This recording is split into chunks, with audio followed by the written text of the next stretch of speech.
예, 안녕하세요. 2024년도 이제 장애인 실태 조사와 관련해서 이제 공무원 조사원 분들에게 이제 학대에 관해서 또 학대 그 징후에 관해서 교육하는 이제 그런 시간을 갖도록 하겠습니다. 그래서 이제 주제는 장애인 학대 및 인권 침해에 대한 이해 및 조사 방법 이렇게 돼 있고요. 저는 대구대학교 사회복지학과 및 대학원 장애학과에서 이제 교수로 있는 이동석이라고 합니다. 오늘 이렇게 강의하게 돼서 상당히 영광스럽게 생각하고요.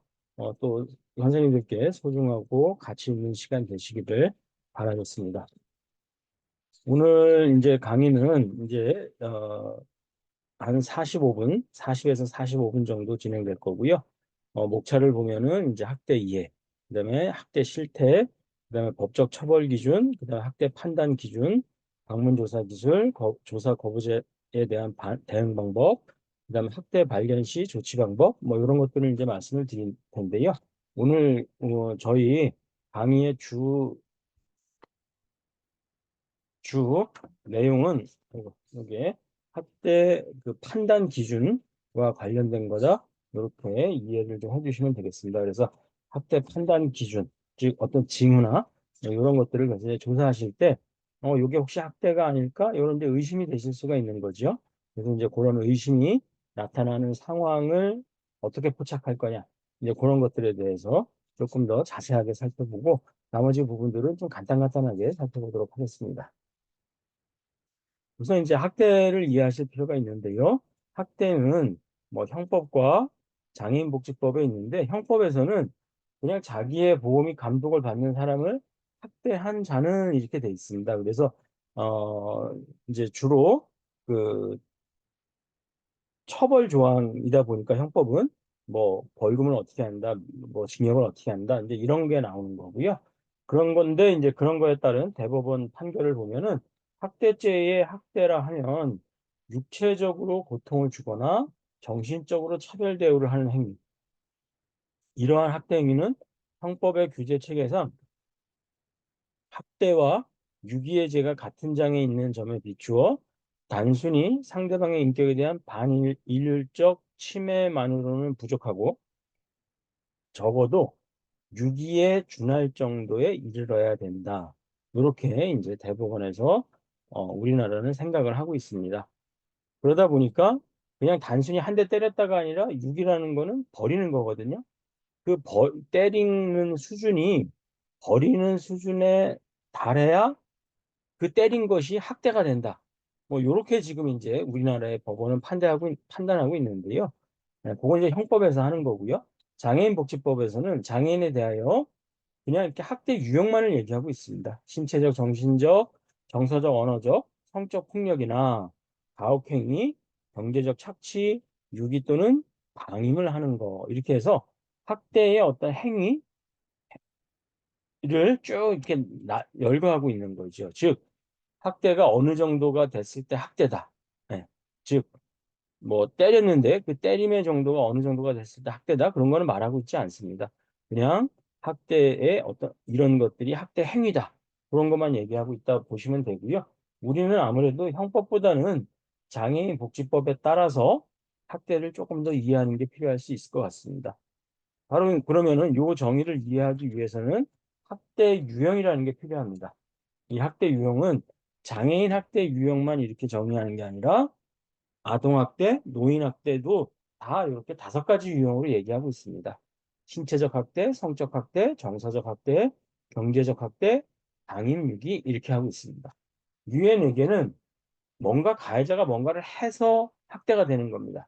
신체적으로 괴롭히고, 성적으로 괴롭히고, 언어, 심리적으로 뭔가 괴롭혀서 정서적 학대. 그다음에 이제 돈에 관해서 경제에 관해서 괴롭히면 경제적 학대 이렇게 얘기하는 거고요. 뭔가 행위를 하는 거고요. 방임유기는 그거와 반대로 행위를 해야 되는데 행위를 하지 않는 겁니다. 밥을 줘야 되는데 밥을 주지 않고 이런 거죠. 요게 방임이고요. 유기 같은 경우는 적극적으로 또 갖다 버리는 이제 행위 뭐 이렇게 이제 되는 거죠. 그래서 이제 뭔가를 하지 않았을 때 애도 학대가 된다 이렇게 이해하실 필요가 있습니다. 그래서 5가지가 있다. 신체적 학대, 성적 학대, 정서적 학대, 경제적 학대, 방임유기. 예, 이렇게 5개가 있다는 거 꼭 알아두시고요. 각각에 대해서 한번 정의를 해보면 신체적 학대는 신체, 물건 또는 그 밖의 방법으로 즉 신체, 뭐 내 주먹을 써서 내 발을 써서 물건, 뭐 몽둥이, 뭐 이런 거죠. 또는 그 밖의 방법으로 신체의 장애인의 신체에 폭행, 상해 또는 고통을 가하거나 신체의 자유를 억압하는 거죠. 그래서 어떻게 묶어두거나 뭐 그런 게 신체의 자유를 억압하는 거 그런 거를 다 우리가 신체적 학대라고 얘기합니다. 성적 학대는 성적 수치심을 주는 성희롱, 성폭력 등의 행위입니다. 희롱을 하거나 폭력을 하거나 뭐 언어적으로 하거나 이런 것들이 다 그래서 성적 수치심을 주면은 그거는 성적 학대다. 이렇게 이제 우리가 정의를 하는 거고요. 정서적 학대는 언어 또는 비언어적 행위를 통하여 정서적 고통을 주는 거죠. 말로 약 올리거나 또는 비언어적 행위. 지금 말은 안 하지만 뭐 어떤 이렇게 경멸적인 그 얼굴 표정을 짓는다거나 뭐 그런 거 이렇게 아실 겁니다. 그렇죠? 그런 것들이 다 이제 정서적 학대에 해당한다. 이렇게 얘기를 하는 거고요. 경제적 학대는 재산이나 재산에 관한 권리를 재산 또 재산에 대한 아직 내 재산은 아니지만 재산에 대한 권리가 있을 수 있죠. 그거를 장애인의 의사에 반하여 처분, 사용, 관리하거나 채무를 발생시키는 행위.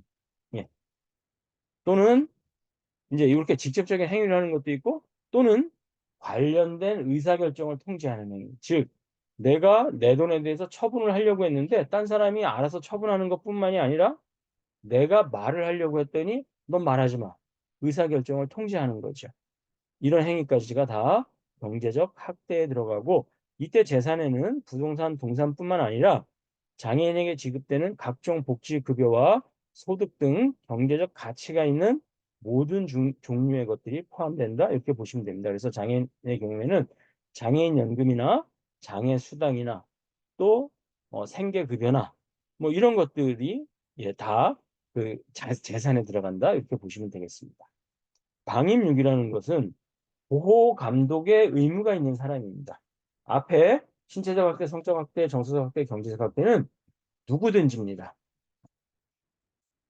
누구든지 즉 내 옆에 있는 사람 또는 뭐 하여튼 간에 누구든지 간에 나에게 장애인에게 이렇게 신체적으로 뭔가 괴롭힘을 주면 신체적 학대가 되는 겁니다. 그런데 방임유기는 꼭 누가 가해자가 될 수 있냐면 보호 감독의 의무가 있는 자입니다. 보호 감독의 의무가 없는 사람은 어떤 이런 방임유기와 비슷한 일을 했다 하더라도 그 사람은 방임유기의 죄가 성립되는 게 아닙니다. 방임유기는 꼭 보호 감독의 의무가 있는 사람입니다. 대표적인 사람은 뭐 친권자겠죠. 후견인, 또 장애인을 보호, 양육, 부양, 교육하거나 그러한 의무가 있는 사람, 또 그러면은 결과적으로 누구냐면 어떤 시설의 시설장, 뭐 복지관의 관장님들 뭐 이런 거죠. 또 업무, 고용관계 등의 관계로 사실상 장애인을 보호 감독하는 사람. 예. 그래서 어떤 게 있었냐면은 뭐 만약에 이제 무슨 폐유지를 줍는 거다. 그런데 거기서 그냥 먹고 자는 거죠. 그럼 업무, 고용 등의 관계가 형성이 됐고요. 그런데 사실상 장애인을 보호하는 사람이죠. 그런데 이런 사람들이 장애인을 유기하거나 버리거나 의식주를 포함한 기본적인 보호 및 치료를 소홀히 하는 행위입니다. 의식주를 안 주고 또 치료가 필요한데 치료를 안 한다? 이런 거를 다 우리는 방임, 유기 이렇게 얘기를 하고 있습니다. 그래서 학대에는 다시 5가지 유형이 있다. 그리고 그것이 또 그대로 학대 정의가 된다.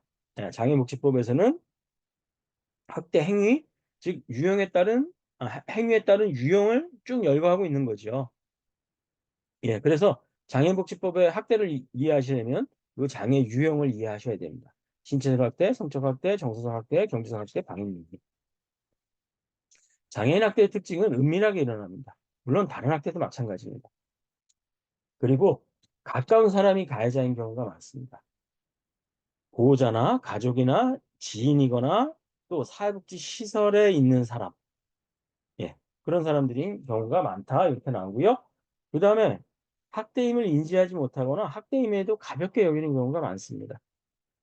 그다음에 장애인 스스로 해결하거나 도움을 요청하기 어려운 경우가 많습니다. 그래서 지속되는 경우가 많습니다. 학대임에도 불구하고 누가 봐도 학대가 명확한데 가해자는 학대임에도 가볍게 여기고요. 장애인은 도움을 요청하지도 못합니다. 그러다 보니까 지속화되고 도수, 도움을 요청하지 못하다 보니까 학대를 당하고도 그냥 체념하는 거죠. 그래서 지속화되는 경향이 나타나고 있다. 이렇게 이해하시면 되겠습니다. 우리나라 이제 학대 실태를 보면 이제 작년에 중앙장애인 권익공원에서 발표한 그 사례를 한번 보면 피해 장애인의 성별은 여성이 조금 더 많습니다. 남성. 근데 뭐 거의 50%로 비슷하다 이렇게 보면 될 것 같고요. 근데 연령대는 20대가 가장 많습니다. 그다음에 17세 이하입니다. 결과적으로 20세 아니 그러니까 29세 밑으로가 조금 더 많고 30대, 40대 순입니다. 그다음에 장애 유형을 보면 신체적 장애보다는 정신적 장애, 즉 지적 장애, 자폐성 장애, 정신 장애입니다. 이 피해 건수가 4.3배나 많습니다. 즉 장애에 대해서 배우셨는데요. 어떤 신체의 장애를 가지신 분들보다는 지적 장애, 자폐성 장애, 정신 장애 인구로 따지면은 우리 260만 중에서 한 40만밖에 되지 않습니다. 정신적 장애인분들이. 그럼에도 그분들이 학대당하는 경우가 4.3배가 많다라는 거죠. 그러면 인구 대비로 따져보면은 그 정신적 장애인들의 학대 그 가능성이 상당히 높다. 예. 4.3배가 아니라 10배도 넘어가는 그런 수준이라고 보시면 되겠습니다.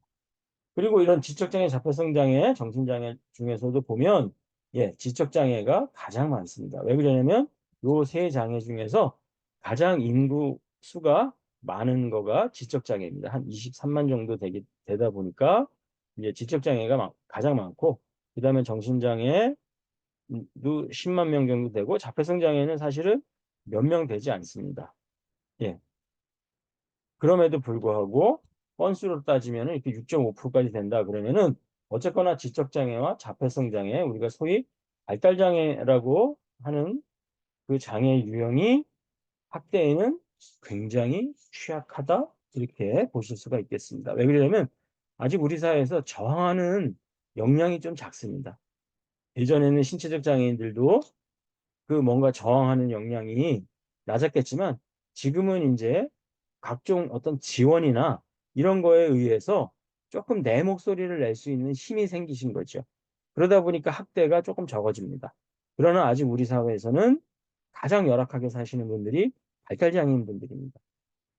그러다 보니까 학대도 많아지고 또 뭘 당해도 저항하거나 또는 신고하거나 이런 게 안 되는 거죠. 그러다 보니까 또 지속화되고 골마 터져야 그게 세상에 알려지는 이제 그런 현상들이 나타나고 있다. 그렇게 이제 실태를 좀 보시면 그렇게 이해할 수 있을 것 같습니다. 그다음에 조금 더 중요한 게 또 아까 계속 지속화 반복화되는 경향이 있다 그랬는데 개입 종료했다가 다시 신고 접수되어 학대로 판정된 사례를 재학대 사례라고 규정을 하는데요. 그 재학대 사례가 전체 학대 사례의 7.8% 정도 된다 이렇게 얘기를 합니다. 예. 그러면은 아마 조금 더 재학대 사례가 많다. 요렇게 보시면 됩니다. 그래서 인제 지금 이제 처음으로 조사해서 그렇지 그리고 또 우리 학대에 대응이 장애인 쪽이 적어서 그렇지 아마 학대에 대한 대응이 이제 10년, 20년, 30년 이렇게 쌓이면 아마 재학대 사례 건수는 비율은 조금 더 높아갈 것 같습니다. 이게 절대 낮은 수치는 아닙니다. 그다음에 학대 행위자와 피해 장애인의 관계를 보면 가족 및 친인척에 의한 학대가 가장 많습니다. 아까 은밀하게 또 그 아는 사람들한테 일어난다고 말씀드렸었는데요. 가족과 친인척이 가장 많다. 그렇게 보시면 되겠습니다.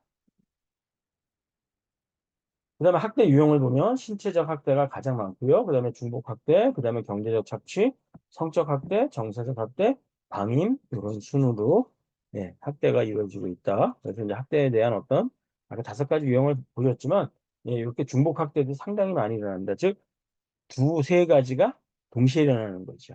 네. 네, 그런 것도 한번 봐주시면 되겠습니다. 자, 그 다음에 이제 법적 처벌 기준을 보시면 우리나라 장애인복지법에 이제 금지행위라는 게 있습니다.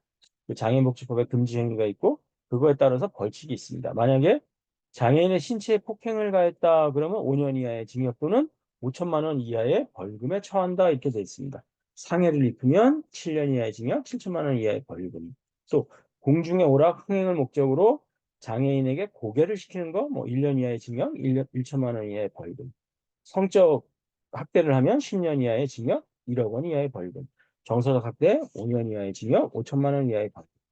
경제적 학대도 이렇게 행위를 쭉 나눠 가지고서 얘기하고 있고요. 만약에 구걸하게 한다 그러면 5년 이하의 징역, 5천만 원 이하의 벌금. 유기방임 같은 이제 금지 행위 정의고요. 그거는 5년 이하의 징역, 5천만 원 이하의 벌금에 처하고 있다. 이렇게 법적 처벌 기준도 뭐 외우고 다니실 필요는 없겠지만 이런 처벌을 받는구나. 이 정도 이해하시면 되겠습니다. 그다음에 이제 오늘 중요한 것이 이 판단 기준이라고 하는 겁니다. 그래서 이제 신체적 학대를 보면 이제 어떤 게 있냐? 그러면 한 10가지 지표를 얘기하고요. 그 각 지표별 대표 행위를 얘기하고 있습니다. 아까 신체적 학대는 신체 물건 또는 그 밖의 방법으로 신체에 폭행, 상해 또는 고통을 가하거나 신체의 자유를 억압하는 행위라고 정의드렸고요.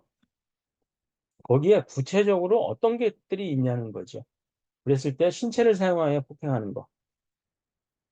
거기에 대표 행위는 손이나 발로 때리기, 넘어 때리기, 꼬집기, 핥기, 물기, 밟거나 짓누르기, 꺾거나 비틀기, 조르기, 박치기, 강하게 잡거나 흔들기, 이리저리 끌고 다니기 등 그런 것들이 있는 거고요.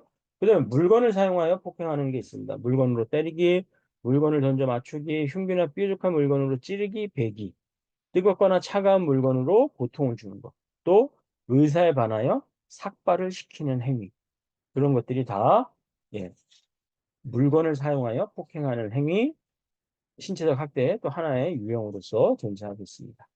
그 다음에 이제 신체적 학대의 세 번째가 신체나 물건이 아닌 그 밖의 방법으로 이제 신체에 폭행 또는 고통을 주는 건데요. 어떤 게 있냐면 타인을 이용하여 폭행하는, 누굴 시키는 거죠. 그 다음에 A가 B를 때리게 하는 것도 있고요. A, B 서로 때리게 하는 거죠. 서로 폭행하도록 지시 명령하고.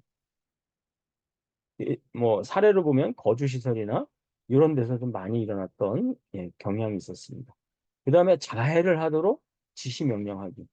또 자극적이나 알레르기 반응이 있는 음식을 강제로 먹여 그 고통을 주기. 상한 음식을 먹이는 거, 음식을 과하게 먹여 고통 주기.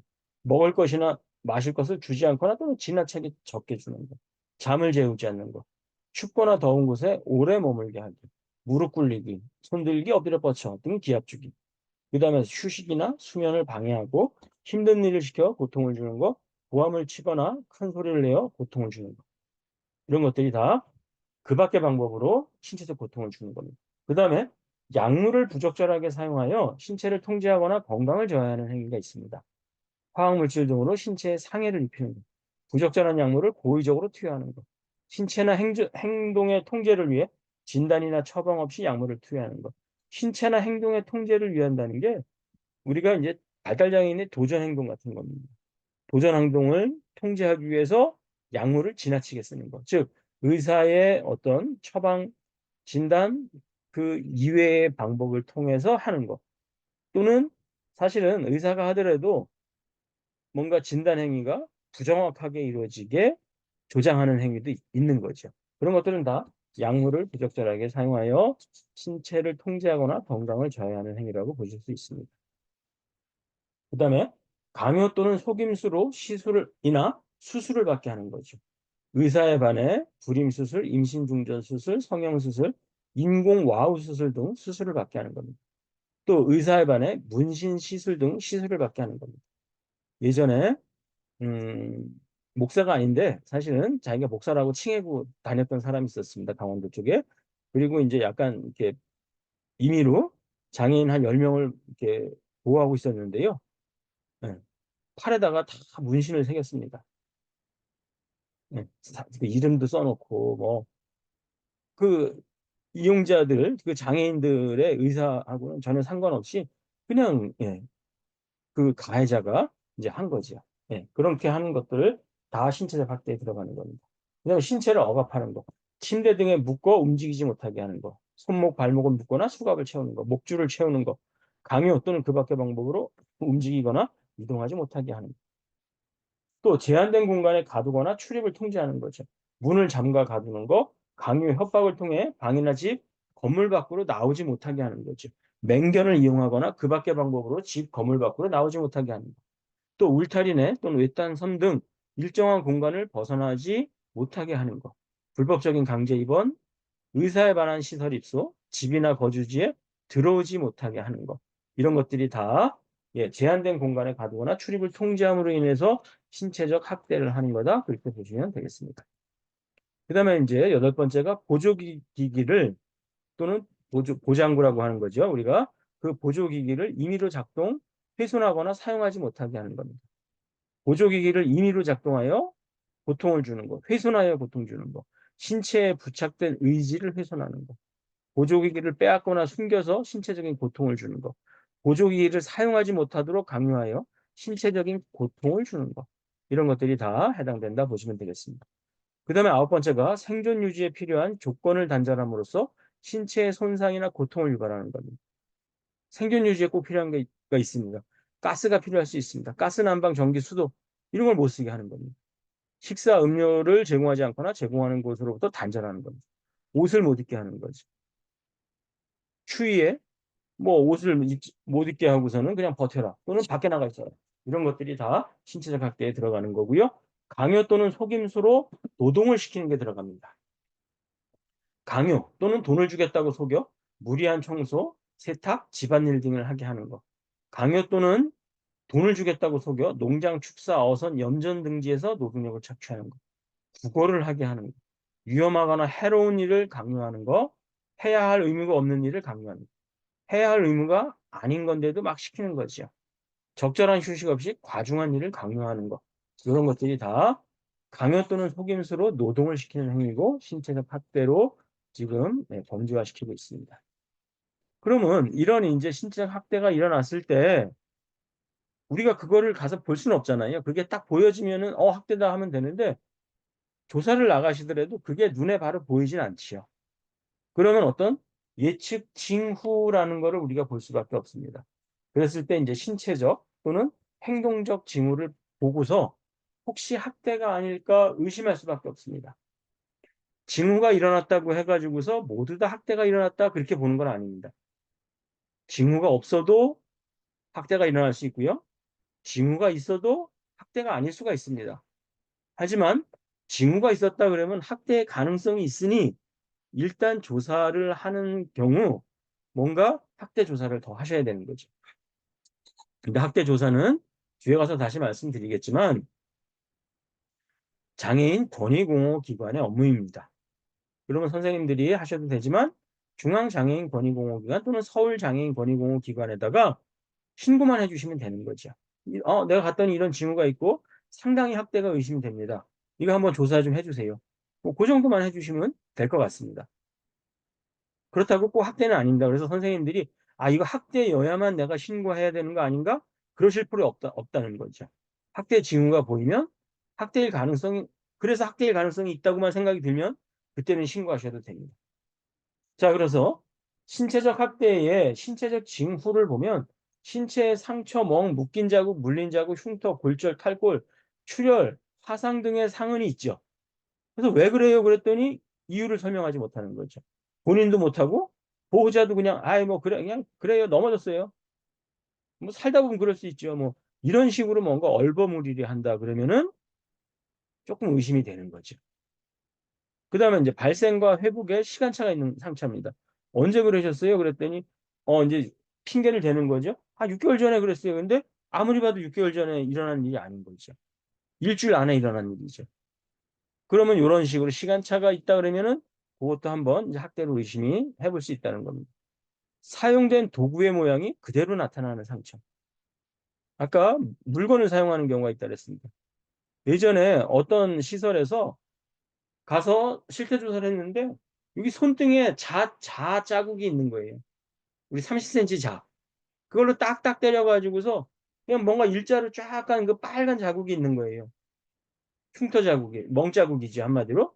그래서, 이거는 고의적으로 뭔가를 활용해서 때린 거잖아요. 그런 경우는 신체적 학대로 이어질 가능성이 굉장히 높은 거죠. 그 다음에 지나치게 피로해하거나 살이 빠져 말라 있는 경우. 물론 뭐 피곤할 수도 있고 살이 빠질 수도 있습니다. 물론 원래 빠져 있을 수도 있습니다. 그러나 우리가 그냥 통상 보기에 너무나 살이 빠져 있고 그렇다 그러면은 신체적 학대일 수도 있고 또는 정서적 학대에도 이런 경우가 나타나고요. 또는 방임유기에서도 이런 일이 일어날 수 있는 거죠. 그럼 이런 경우에는 한번 의심해 볼 필요가 있는 거죠. 그 다음에 구토, 설사, 복통 등의 증상이 반복되거나 지속되는 경우입니다. 그 다음에 이제 행동적 징후로 보면은 학대를 당하거나 그러면은 이제 다른 사람과의 접촉을 좀 회피하는 경향이 있고요. 또 내가 신체적으로 뭔가 폭행을 당하면 내가 공격적이거나 위축된 극단적 행동을 하죠.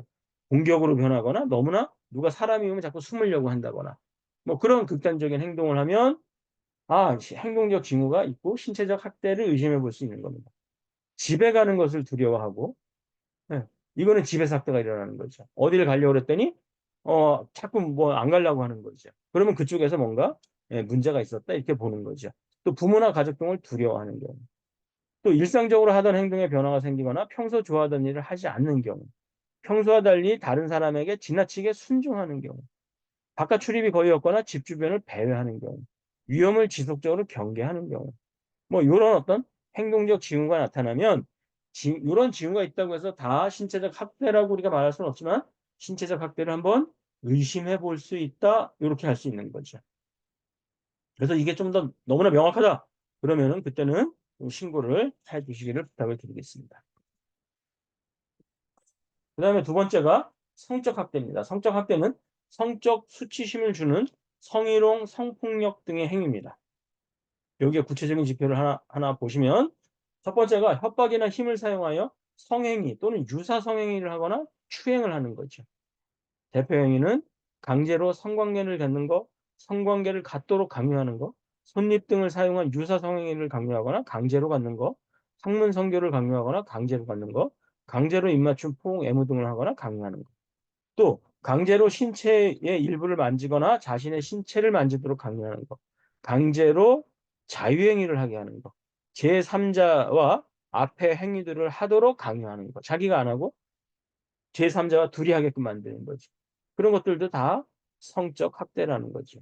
그 다음에 두 번째 지표는 상대방을 속이거나 착오에 빠뜨려서 성행위, 유사 성행위를 하거나 추행을 하는 거죠. 재밌는 놀이라고 하거나 치료를 위한 거라고 하면서 성행위를 하는 거죠. 또 사랑하지도 않으면서 결혼할 생각도 없으면서 뭔가 꼬셔가지고 속여가지고서 성행위를 하는 거. 감언이설로 꼬드겨서 성행위 하는 거. 돈이나 먹을 거 물건 등으로 유혹하여 성행위를 하는 거. 예전에 시골에서 1,000원이나 이런 거 주거나 아니면 아이스크림 주고 지적장애인을 성적 학대하는 사례들 많았었습니다. 네. 그 다음에 이와 같은 방법으로 유사성행위를 하거나 추행하는 것, 또 이와 같은 방법으로 제3자와 이런 걸 하게 만드는 거죠. 그런 것들은 다 이제 두 번째 지표에 속한다 이렇게 보시면 되겠습니다. 그 다음에 장애로 인하여 의사표현이나 의사결정을 하기 어려운 상황을 이용하여 성행위, 유사성행위를 하거나 추행을 하는 거죠. 장애 상태를 이용하여 부적절한 성적 관계를 맺는 것. 우월적인 관계나 지위를 이용하여 성행위를 하는 것. 겁을 먹게 하거나 공포심을 이용하여 성적 항의를 하는 것. 이게 이제 아동이나 그런 데 많이 일어나는 거죠. 너 이거 알리면 니네 엄마 아빠 다 죽는 거야. 이런 거를 얘기하죠. 우월적인 지위 꼭 장애뿐만이 아니라 이거 우리 사회에서 많이 보시는 거잖아요. 내일 정규직으로 전환된다? 그럼 오늘 저녁에 그 인사권자가 우리 술이나 먹을까? 그리고 술집에 가고 그다음에 이제 또 성행위 성적 성추행하는 거 그거 우리 언론에서도 많이 보셨던 거죠. 근데 그런 것들이 장애인에게도 반드시 일어날 수 있는 거죠. 안 일어나는 법은 없는 거죠. 그런 어떤 우월적인 관계나 지위를 이용하는 거 많이 있을 수 있습니다. 예. 특히나 장애인들은 권력 관계에서 약자인 경우가 많다 보니까 그걸 이용한 어떤 성행위가 많을 수도 있습니다. 그 다음에 지속적인 성적 학대로 자포자기한 상태를 이용하여 성관계를 맺는 것. 특히나 집단 성학대가 이런 경우죠. 몇 번의 성학대를 당하고 나면은 그다음부터는 자포자기하는 경우가 꽤 많은 것 같습니다. 이건 장애인뿐만 아니라 비장애인의 성적 학대에도 동일하게 나타나는 현상이죠. 외딴 곳에 단둘이 있어 하기 어려운 점을 이용하여 성관계를 갖는 것. 의사에 반해 반복적이고 집요하게 요구하여 거절하지 못하게 한 후 성관계를 갖는 것. 특히 발달장애인 같은 경우 자꾸 이렇게 하면 이거를 내가 자꾸 거부하는 게 예의가 아니라고 생각하는 경우도 있습니다. 그러면은 이제 예, 성행 관계를 가질 수도 있는 거죠. 예, 그런 것들을 이용해서 하는 거. 예, 요렇게 이제 3번이고요. 그다음에 성매매를 강요하거나 성매매를 매개하는 거. 예. 그래서 이제 어떤 우월적 지위든 뭐 장애 상태를 이용하든 어쨌거나 성매매를 시켜버리는 거죠. 당연히 성적 학대입니다.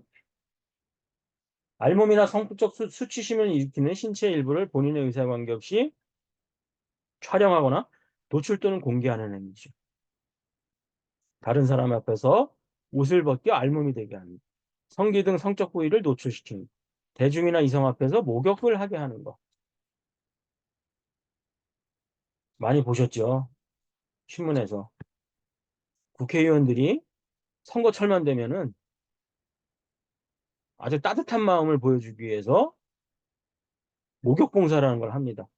근데 사진을 찍어야 되니까 예, 그 마당에서 거기서 목욕을 하고 있죠. 언론 카메라는 쫙 있는 거고. 예, 엄밀하게 따지면 그거 다 성적 학대입니다. 공개된 장소에서 기저귀를 교체하는. 그다음에 알몸이나 성적 부위를 본인의 의사에 관계없이 촬영하거나 촬영물을 타인에게 공개하는 것. 그다음에 의사에 관계없이 성관계 장면을 촬영하거나 촬영물을 타인에게 공개하는 것. 장애 상태를 이용하거나 속여 이와 같은 행위를 하는 거 다 예, 성적 학대에 들어가는 거고요. 원치 않음에도 불구하고 성적인 장면이나 음란물을 보여주거나 노출하는 거죠. 성관계 또는 자유행위를 하는 장면을 보게 하는 거죠. 음란물을 그냥 무조건 너 이거 봐, 이거 봐야 돼 하면서 보여주는 거죠. 실은 거기서 끝나지 않겠죠. 보여주고 난 다음에는 반드시 성적인 어떤 성폭력으로 넘어갈 가능성이 높아지는 거죠. 나체 또는 성기를 노출하여 보게 하는 그런 것들이 다 6번째 지표에 들어갑니다. 7번째는 성적 언행으로 수치심이나 혐오감을 주는 거죠. 신체 부위를 노골적으로 묘사하거나 말에 수치심을 주는 것. 노골적인 시선으로 신체 부위를 바라보아 수치심을 주는 것. 성적인 경험을 노골적으로 묻거나 말 또는 표현하도록 강요하는 거죠. 이거 일반 사회에서도 많이 일어나는 겁니다. 부장님들이 예, 술 먹다가 이제 많이 하시는 경우가 있죠. 그렇죠? 예, 꼭 제가 특정 부장을 얘기하는 건 아닌데 그냥 사회적 지위나 그런 걸 말씀드리는 거고요. 그다음에 성행위를 묘사하는 소리를 내거나 성관계를 묘사 암시하는 말을 하여 수치심이나 혐오감을 주는 것. 예. 그다음에 8번째 전화, 우편, 컴퓨터 등 통신 매체를 이용하여 성적 수치심이나 혐오감을 주는 것. 문자 메시지나 메신저, SMS 등을 이용한 음란한 사진이나 영상을 보내는 것. 신체 특정 부위의 사진을 촬영하여 이메일을 보내거나 또는 보내달라고 요구하는 행위. 전화를 통해 음란한 말이나 소리를 내거나 음란한 말이나 소리를 내도록 강요하는 것. 음란한 내용의 문자나 이메일을 보내는 거 다 성적 학대입니다. 이게 징후를 보면 일단 신체적 징후를 보면 임신, 성병, 배뇨곤란, 요도염 등 생식기의 증상이 나타난다. 물론 다른 원인이 있을 수도 있습니다. 하지만 지속적인 성적 학대를 우리가 이제 예, 한번 이제 고민해 볼 수 있다는 거고요. 그다음 성기나 항문 주변에 가려움, 통증, 출혈, 걷거나 앉아 있는 것을 어려워하고 속옷이나 잠옷이 찢겨 있거나 이유를 알 수 없는 얼룩이나 피가 묻어 있는 경우. 이런 경우 한번 성적 학대를 의심해 볼 수 있다. 이렇게 이제 말할 수 있고요. 행동으로서는 과도한 성적 묘사나 행위, 신체 부위 노출 등 부적절하거나 지나치게 공격적인 성적 언행을 하게 된다. 예, 이러면 이제 뭔가 성적으로 학대받았을 가능성이 있다 이렇게 보는 거죠. 옷을 꽁꽁 입고 자는 거죠. 예, 이거는 뭔가 성폭력이 있었기 때문일 가능성이 높습니다. 그다음에 일상적인 공간에 가는 것을 거부하는 거죠. 이건 성적 학대와 신체적 학대 다 포함이 되는 거예요. 그다음에 출처를 알 수 없는 돈이나 선물을 갖고 있는 경우가 있습니다. 왜 그러냐면 그 성폭력을 성매매로 넘어가려는 사람들도 있습니다. 그래서 상호 합의했다. 이거를 보여주기 위해서 금전을 항상 주는 사람들도 있다고 합니다. 그러면 출처를 알 수 없는 돈이나 선물을 갖게 되는 거죠. 이러면은 성적 학대를 이제 의심해 볼 수 있다. 이렇게 볼 수 있습니다. 그다음에 이제 세 번째가 정서적 학대인데요. 언어 또는 비언어적 행위를 통하여 정서적 고통을 주는 겁니다. 언어를 사용하여 정서적 고통을 주는 거. 죽이거나 해치겠다는 뭐 협박하는 거. 또 시설로 보낸다, 정신병원에 보낸다, 집에서 내쫓겠다. 이렇게 위협이나 협박을 하는 거죠. 거주시설에서 가장 많이 이루어지는 협박? 너 내 말, 우리 말 안 들으면 너 정신병원 보낸다? 정신병원 가면 괴롭거든요. 그래서 실제로 거주시설에서는 너 정신병원 보낸다가 굉장한 협박으로 쓰이고 있다고 합니다. 심하게 다그치거나 욕설을 하는 거, 혐오스러운 말을 하는 거, 수치심을 느끼게 하는 모욕적인 말을 하는 거, 장애를 비하거나 조소하는 거, 창피를 주거나 비웃는 거, 남을 때리거나 억압하는데 해치라고 지시하는 거, 하고 싶지 않은 일을 하라고 강요하는 거. 이게 언어를 사용하여 정서적 고통을 주는 겁니다. 그 다음에 언어 외의 방법을 사용하여 정서적 고통을 주는 거. 폭력적이나 엽기적인 장면 또는 영상을 보여주는 거. 대중 앞에 세워두는 등으로 망신을 주는 거죠. 종교 행사 등 특정 행사에 강제로 참여하게 하는 거. 좋아하는 물건을 빼앗아 던지거나 파손하는 거. 이런 것들도 다 정서적 학대입니다. 그 다음에 접촉을 기피하여 소외시키는 거죠. 쳐다보지도 않고 아예 무시하는 거. 투명인간. 말을 걸지 않거나 대답을 하지 않는 거. 집단적으로 따돌리는 거. 다른 사람과 물건이나 공간을 따로 사용하게 하는 거. 다른 사람과 따로 밥 먹게 하는 거. 얼마나 괴롭겠습니까? 프로그램 참여, 업무, 회의 등에서 배제하는 거. 우리 사회에서도 일어나고 있는 정서적 학대의 유형하고 비슷합니다. 그다음에 사회관계 유지를 방해하는 거죠. 가족, 친척, 친구 등과 연락하거나 만나지 못하게 하고 타인에게 험담을 하여 관계 유지를 방해하는 것. 일상적 사회활동이나 종교활동을 금지 또는 제한하는 것. 이성교제를 못하게 하는 것. 장애인에게는 이런 것도 많이 일어납니다. 전화 등 통신 매체 사용을 금지하거나 제한하는 것. 그 다음에 다섯 번째, 본인과 관련된 영역의 의사결정 과정에서 소외시키는 겁니다. 의사를 묻지 않고 거주 장소를 결정하는 것. 의사를 묻지 않고 금전이나 소지품을 처분하는 것. 두발이나 의복 등의 의사를 묻지 않고 막 변경하는 것. 혼인, 입양, 이혼 등 가족관계 변경에 본인의 의사를 반영하지 않는 것.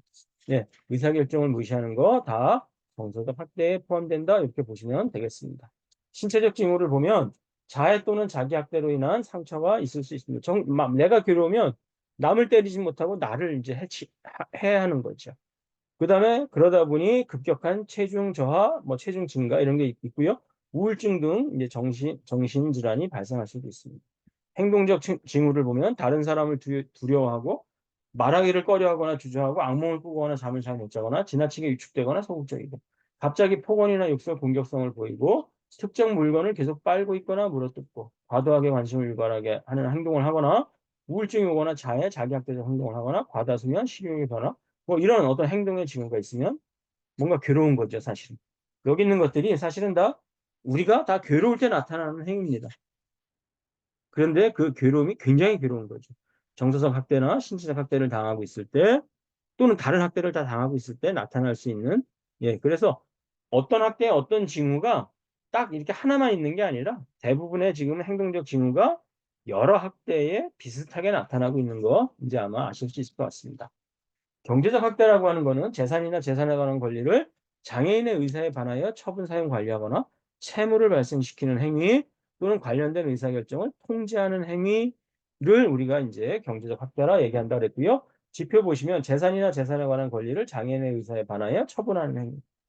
그래서 기초생활수급비, 장애연금, 장애수당 등의 공적 급여를 가로채는 거죠. 또 장애인의 돈을 다른 사람을 위해서 임의로 사용하는 거죠. 부동산 명의를 임의로 변경하는 것, 수표계약서, 유임장 등의 문서를 위조하여 장애인의 재산이나 권리를 처분하는 것, 의미도 설명하지 않고 막 재산을 처분하는 것, 그다음에 동의를 받지 않거나 석유 예금이나 보험을 해지하여 수익금을 가로채는 것, 그다음에 국어를 시키는 거, 노동을 하게 하는 것, 예, 상속 권리를 포기하는 것, 가족들이 많이 하는 겁니다. 막 가만히 서리건 아니면 위협을 하건 넌 상속에서 빠져 이렇게 얘기하는 거, 그런 것들이 다 경제적 학대의 1번에 해당하는 겁니다. 2번은 재산이나 재산에 관한 권리를 장애인의 의사에 반하여 사용하거나 관리하는 것. 물건을 허락 없이 사용하거나 버리거나 함부로 방치하여 훼손하는 거. 그 다음에 임의대로 관리하는 거. 그 다음에 의사에 반하여 현재 또는 장래에 채무를 발생시키는 거. 명의를 도용하여 대출을 받게 하는 거, 휴대폰을 개통시키는 거, 신용카드를 만드는 거. 이거 대표적으로 좀 많이 쓰이는 거죠. 그 다음에 속여가지고서 계약서, 위임장, 약정서 등에 서명하는 거죠. 근데 의미를 설명하지 않거나 속여 계약서 하고 휴대폰을 개통하는 거. 신용카드를 만들어 마음대로 사용하는 거. 이런 것들이 다 예, 경제적 학대에 들어갑니다. 그리고 재산이나 재산에 대한 권리에 관한 의사결정을 통제하는 거. 의사결정에 못 들어오게 하는 거죠. 그 다음에 지급돼야 할 그 어떤 대가를 지급하지 않는 거죠. 근로를 시켜놓고 정당한 대가를 주지 않는 겁니다. 예. 이런 것들은 다 경제적 학대에 해당한다. 이렇게 보시면 되고요. 징후를 보시면 본인의 은행 계좌에 접근한 기록이 없는 거죠. 그리고 통장이 어디 있는지도 모르는 거죠. 그 다음에 돈을 썼음에도 불구하고 물건을 구입한 기록이 없습니다. 돈을 어디다 썼는지도 모릅니다. 예. 그리고 20날 급여가 들어왔는데 20날이나 20일날 항상 일정한 사람에게 돈이 빠져나가는 거죠.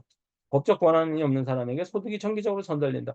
법적 권한이 있어도 그 사람에게 항상 정기적으로 나간다면은 경제적 학대 의심해 볼 필요가 있습니다. 필요하지 않거나 부적절한 물품을 구입한 기록이 있는 경우, 금융거래 내용이 갑작스럽게 변경되거나 지불에 문제가 생긴 것, 소중한 돈이나 귀중품이 갑자기 사라진 것, 이런 거 다 경제적 학대의 징후다 이렇게 보시면 되고요. 매월 지급되는 돈이 있거나 정기적으로 일을 하는데도 남루한 거죠. 잘 먹지도 못하고 뭔가 의식주에 어려움이 있습니다. 그럼 돈을 누군가 쓰는 거죠. 본인이 받은 임금이나 공적급여의 금액을 모릅니다. 통장 있어요? 그랬더니 나 통장 몰라요. 근데 장애인연금을 받고 있어요. 그러면 장애인연금은 통장을 통해서 들어오는데 저는 통장은 못 봤어요. 100% 누군가가 쓰고 있는 거죠. 뭐 이런 식으로 한번 징후를 보시면 되겠습니다. 그 다음에 이제 방임유기 지표인데요. 방임유기는 보호 감독의 의무가 있는 사람이 장애인을 유기하거나 의식주를 포함한 기본적 보호 및 치료를 소홀히 하는 겁니다. 기본적인 의식주를 제공하지 않는 거죠. 옷을 주지 않는 거, 신발을 주지 않는 거, 상한 음식이나 음료를 주는 거, 또는 음료를 제공하지 않거나 지나치게 적게 주는 거, 주거 공간을 제공하지 않는 거, 뭐 이런 것들이죠. 그 다음에 거동이 불편하거나 기본적인 신변 처리가 어려운데도 보호를 제공하지 않는 거죠. 스스로 식사, 배변, 청결 유지, 환경 관리 등이 어려운데 그냥 방치하는 거죠. 집에 갔더니 뭔가 뭐 변 냄새가 너무나 많이 난다. 이러면 이제 방임의 가능성이 높습니다. 스스로 이동하기 어려운 장애인을 그냥 방치해가지고 집에만 있는 거. 간병을 소홀히 하는 것. 이런 것들이 다 이제 방임에 들어가고요. 경제적 능력이 없는데도 경제적인 보호를 하지 않는 거죠. 생활비를 제공하지 않는 거, 공과금 등을 제공하지 않아 중단되게 하는 거. 의료 욕구가 있는데 의료적 보호를 하지 않는 겁니다. 치료가 필요한데도 병원에 안 가는 거죠. 그냥 방치하는 겁니다. 그리고 병원 치료가 필요함에도 보호자 스스로가 치료한다며 부적절한 조치를 하는 거. 파스 바르면 돼. 뭐 된장 바르면 돼. 그러면서 그냥 욕창을 그냥 키우고 있는 경우. 예, 이런 경우 다 방임입니다. 기본적인 사회 서비스, 활동보조 받을 수 있음에도 그걸 못 받게 하는 거죠. 교육을 받을 수 있음에도 불구하고 특별한 사유가 없는데 의무 교육을 제공하지 않습니다. 본인이 원함에도 사회복지 서비스 제공을 못 받게 합니다. 정보를 주지 않습니다. 보조기기도 사용하지 못하게 합니다. 이런 거 다 방임이고요. 그 다음에 보호가 필요함에도 연락과 왕래를 두저해버리는 거죠. 낯선 장소나 위험한 장소에 버리거나 두고 오는 행위. 가출을 하였으나 찾지 않는 것. 집이나 시설에서 내쫓고 찾지 않는 것. 병원에 시설에 입소시키는 후 연락이 두절되는 것. 염전이나 농장 등지에서 타인에게 착취당함을 알면서도 고의로 연락을 안 하는 경우가 실은 가족들이 꽤 많습니다.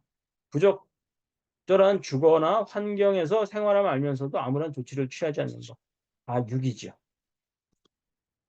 신체적 징후를 보면 악취, 땀띠, 염증, 욕창 등이 발견되고 머리 수염, 손발톱, 목욕, 옷의 청결살균 등 신변 처리가 잘 안 되고 계절에 맞지 않는 부적절한 옷을 입거나 또는 건강이나 주거 환경이 불결하고 그 다음에 충치와 같은 구강 건강 상태가 불량한 거죠. 특히 손톱 같은 거 보시면 됩니다. 손톱 같은 데 봤더니 때가 많은 경우 있습니다. 뭔가 잘 씻지 않았다는 경우가 있습니다. 그 다음에 손톱에 이런 데 막 무좀 같은 거 있는 경우 있습니다. 발에 무좀 많은 경우 있습니다. 각질 많은 경우. 그 다음에 여기 입이 많이 헐거나 눈 주위. 우리가 피부가 약한 데가 즉 겉으로 많이 드러나는 데가 입 주위하고 눈 주위입니다. 얼굴을 딱 봤는데 그 주변이 뭔가 상태가 불량하다. 그러면 건강 상태가 안 좋으신 거고요. 그러면 방임 이런 거 학대 굉장히 의심이 가는 상황입니다. 행동적 징후는 음식을 구걸하거나 훔치는 거죠. 왜? 당장 먹어야 되니까. 낯선 장소에서 배회하고 지속적인 피로, 배고픔, 불안정감을 호소하는 거죠. 그다음에 가정이 어려운 상황임에도 보호자 등이 생계급여나 또는 사회성의 연계를 계속 거부하고 있는 거죠. 예. 요런 경우는 방임유기로 한번 볼 필요가 있다. 이렇게 보시면 되겠습니다. 자, 여기까지가 인제 우리가 꼭 아셔야 되는 인제 그 학대의 징후에 대해서 한번 살펴보신 거고요. 그다음 학대 요 방문 조사하실 때 그 원칙이 있는데 그 대응 방법 보시면 피조사자의 장애 유형의 정도에 따라 의사소통 방식은 좀 다양할 필요가 있습니다. 발달 장애인이 말을 잘 못한다 그러면은 또 말 못하는 대로 거기에 맞춰서 인제 해야 되는 거고요. 긴급한 상황일 때는 적극적으로 알려야 됩니다. 그래서 어디다 알려야 되냐면 서울시 권익공원기관으로 곧바로 연락 주시면 되겠습니다. 그때 최대한 좀 그냥 "아 좀 의심이 갑니다."라만 해 주셔도 되고요. 가능하시면 최대한 많은 정보를 파악하여 신고를 하면 더 좋습니다. 그러나 모든 정보를 알지 않아도 신고는 가능합니다. 또 학대가 확실하지 않아도 상담을 받는 등 도움을 받을 수 있습니다. 예. 그다음에 증거를 남기기 위해서 사진 촬영을 할 수가 있는데요. 그때는 반드시 피조사의 동의를 얻어 사진을 찍으셔야 됩니다. 그다음에 아까 정보 뭐가 있냐면 신고자 관련 정보, 피해자 관련 정보, 학대 관련 정보. 예, 요런 것들을 이제 좀 한번 보시고서요. 요런 정보를 인제 신고할 때 요런 거를 좀 알아 가지고서 신고를 해 주시면 더 좋습니다. 그다음에 성인지적 관점 유지하실 필요 있고요. 조사 내용은 당연히 비밀로 하셔야 되고요. 관계인의 인권 존중하셔야 되고 선입견 배제, 불필요한 약속하시면 안 됩니다. 조사하실 때 "아 요것 좀 해 주실 수 있어요?" 그러면 내가 정의감에 "어 해 드릴게요." 그럴 수 있습니다. 근데 요런 약속은 안 하는 게 좋다. 조사할 때 고렇게 원칙입니다. 그다음에 만약에 아까 신고한다 그랬을 때 신고자는 반드시 법에 의해서 보호를 받습니다. 신고자에 대한 불이익 조치 금지 조항이 있습니다. 만약에 그 신고자를 파면, 해임, 해고했다 그러면 2년 이하의 징역이고요. 징계하거나 뭔가 전근을 보냈다 그러면 1년 이하의 징역입니다.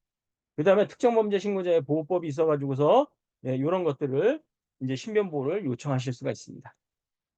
그래서 인제 "신고하는 건 전혀 문제가 없다." 요렇게 보시면 되겠고요. 그다음에 아까 맨 처음에 봤던 그 의사소통 방식을 좀 다양화해야 된다 그랬는데요. 발달 장애인과 할 때는 발달 장애인을 나이에 맞는 호칭을 사용해야 되고 성인 발달 장애는 아이 취급하거나 반말하시면 절대 안 됩니다.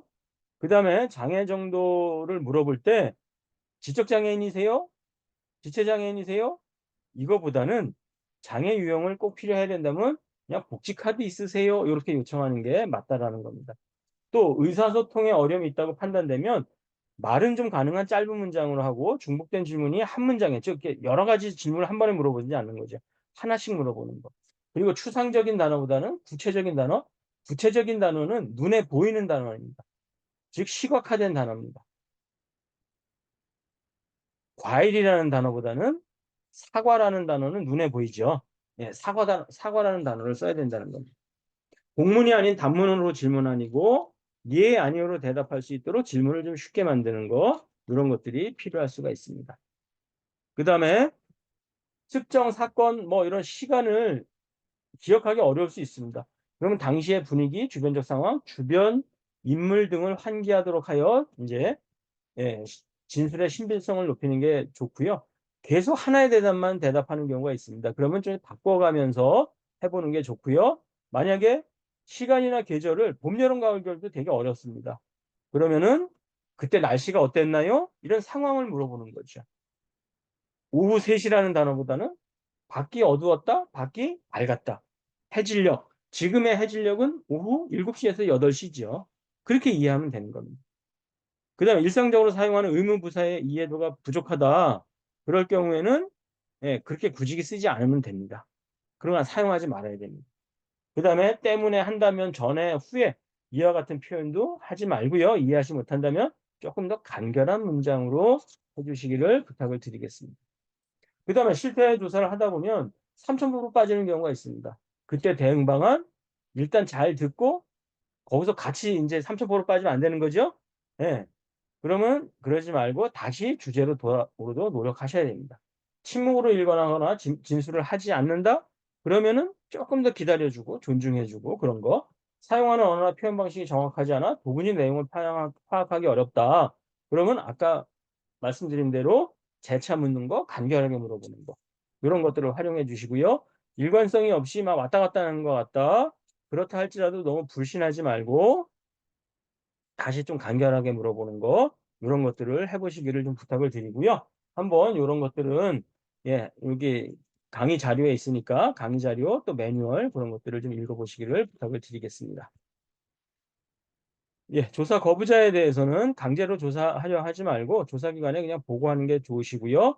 그다음에 조사 전 조사 대상자 및 그 가족의 특성, 성향, 조사 장소의 환경 등의 특이사항을 확인하고 신변에 관한 위협이나 폭력적 성향, 알코올이나 약물 남용 문제 이런 것들을 검토해서 또 조사자의 안전을 보호하는 것도 중요합니다.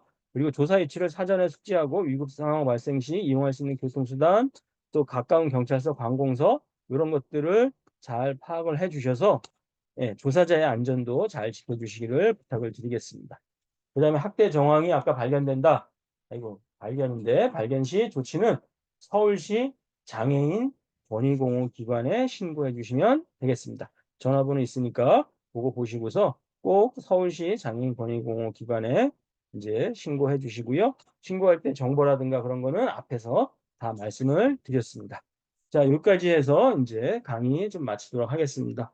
원래 제가 45분 정도 하라 그랬는데 그거보다 쪼끔 늦어 이렇게 더 많이 해서 좀 죄송하고요. 예. 요대로 마치도록 하겠습니다. 예. 고생 많으셨습니다.